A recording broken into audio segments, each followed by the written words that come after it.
ओम नमः शिवाय। नमस्कार दोस्तों, एक बार फिर से स्वागत है आप सभी का आपके अपने यूट्यूब चैनल खुशहाल ज़िंदगी में।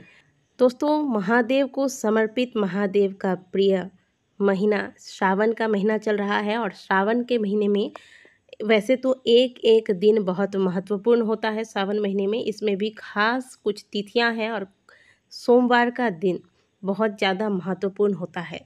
सोमवार के दिन हम सभी महादेव की आराधना करते हैं और व्रत धारण करते हैं।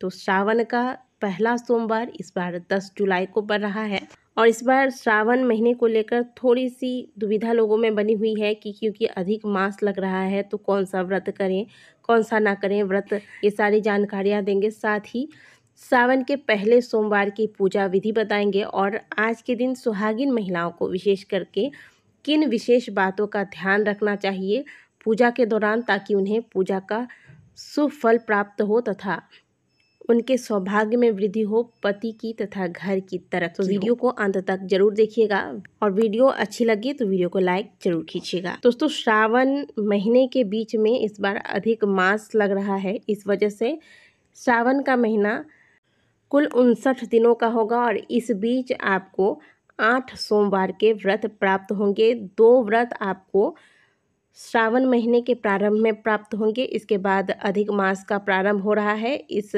अधिक मास में आपको 4 सोमवार के व्रत मिलेंगे और अधिक मास को समाप्त होने के बाद पुनः शुद्ध सावन के 2 व्रत हमें प्राप्त हो जाएंगे। तो कुल मिलाकर 8 व्रत होंगे और व्रत आपको आप चाहें तो 8 के 8 रख सकते हैं, नहीं तो आप शुद्ध सावन के 2 व्रत और अधिक मास के पहले जो 2 व्रत आपको प्राप्त हो रहे हैं वह व्रत धारण कर सकते हैं।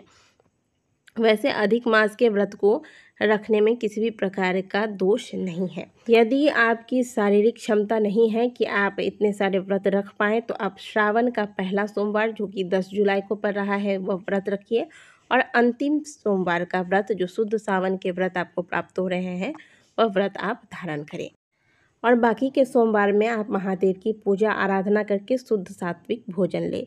श्रावण के सोमवार में कुछ विशेष बातों का ध्यान आपको रखना चाहिए, जैसे कि जिस दिन आप व्रत रखते हैं उसके एक दिन पहले आपको यानी कि रविवार के दिन आपको बाल धोकर स्नान कर लेना है और सावन का महीना है, शुद्ध सात्विक भोजन तो हम सभी लेते हैं और अगर आप नहीं लेते हैं तो इस बात का ध्यान रखिएगा कि व्रत के एक दिन पहले आपको प्याज लहसुन का अगर आपने त्याग नहीं किया है तो रविवार को प्याज लहसुन का त्याग कर दें।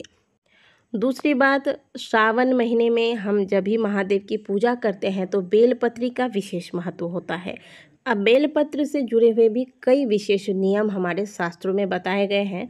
यदि आप श्रावण का व्रत रखते हैं और सोमवार के पूजन का आप पूर्ण फल प्राप्त करना चाहते हैं तो इन नियमों का भी आपको पालन करना चाहिए। सोमवार के दिन भूल कर भी आपको बेलपत्री नहीं तोड़नी है, इसीलिए एक दिन पहले ही आप बेलपत्री तोड़कर इन्हें धोकर अच्छे से साफ करके रख लें।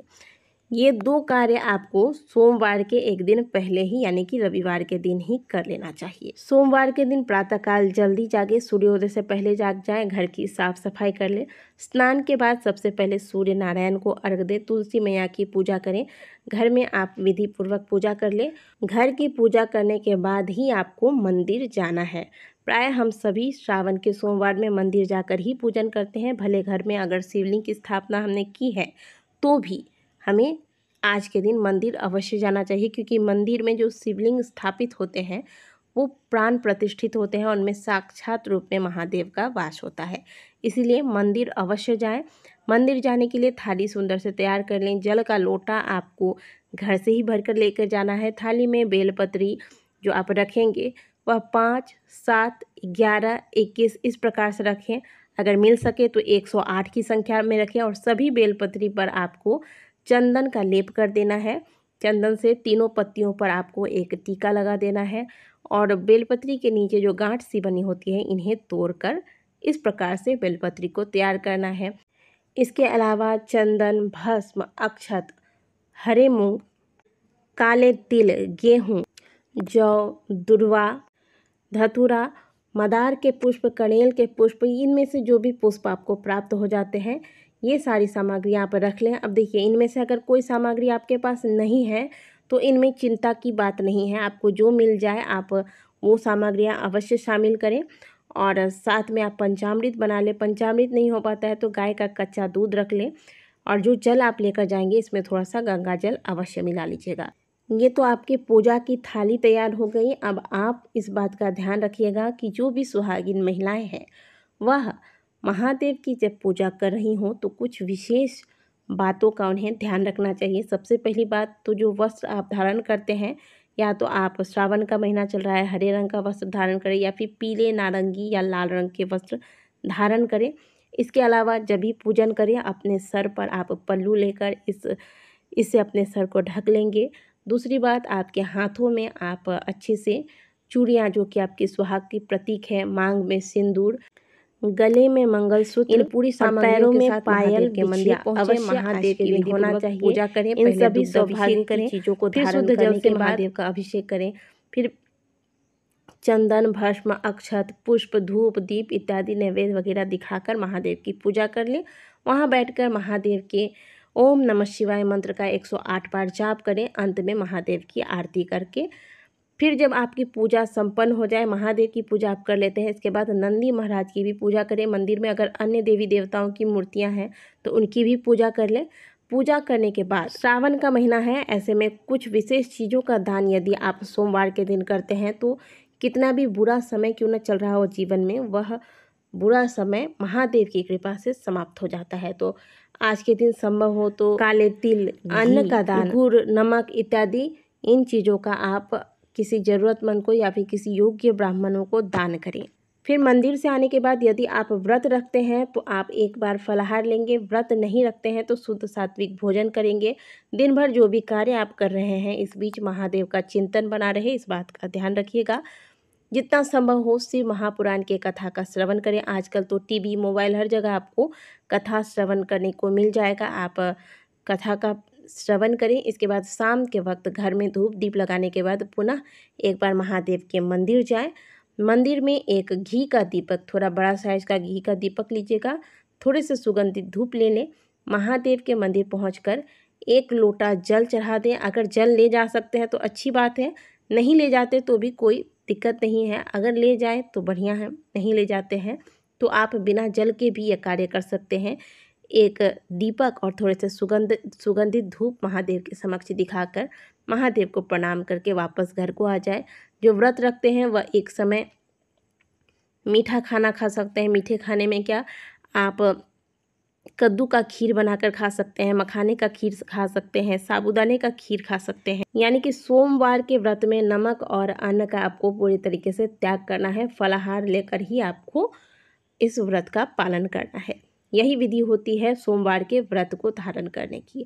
और जो लोग व्रत नहीं कर पाते वो शुद्ध सात्विक भोजन शाम को धूप दीप दिखाने के बाद ले लेंगे। रात में जितने देर आप एक्स्ट्रा जाग सकते हैं, जागते हुए शिव शिव शिव शिव शिव का मन ही मन जाप करते रहें। और फिर प्रातःकाल अगले दिन सुबह जागने के बाद महादेव की पूजा आराधना करने के बाद फिर आप भोजन करके अपने व्रत का पालन करें। तो इस प्रकार से आपको श्रावण महीने में महादेव की पूजा आराधना करनी चाहिए, विशेष करके सौभाग्य की चीज़ों को धारण करना। और आज के दिन माता पार्वती को आप जब मंदिर जाएंगे तो सिंदूर अवश्य चढ़ाइएगा। इससे आपके दाम्पत्य जीवन में खुशहाली आती है, आपके घर परिवार में जो सदस्य हैं उनकी उन्नति होती है, पति की तरक्की होती है। तो इस प्रकार से प्रत्येक सुहागिन महिलाओं को इन बातों का ध्यान रखते हुए ही महादेव की पूजा आराधना करनी चाहिए।